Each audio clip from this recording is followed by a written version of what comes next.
Kabantay ka, umupos ka sa Facebook about sa imuhang kinabuhi. Wala kaayo'y likes pero daghan og views. Kabalo ka kung ano?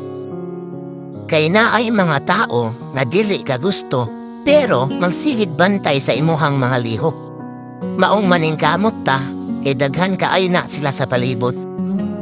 Mga taong walay laing ginabuhat kundi mangkimantay ug mangdaot. Murag alimango ba na pag mo taas-taas na ka, dirahon ka pababa.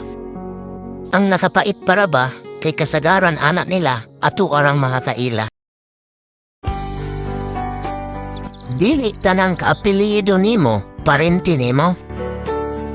Kay ang tinuod nimo nga parente, usahay, dili na kaila sa imuha, ilabi na kung pobre ka. Dili man nako ni ginatanan, pero kasagaran.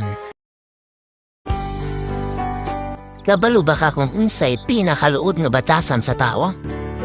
Kanang mata pobre na pobre. Kaya ni asinso lang gani gamay, grabe na kaayo kataas ang pananaw niya sa iyahang sarili. O grabe na pud kasakit kung makapang istorya. Ayaw palabig padala sa kwarta. Kay ang kwarta, lumalabay ra. Kay kanang kwarta, umbawiun gani na sa Ginoo. Mawad-an pa kag kwarta, mawad-an pa kag higala.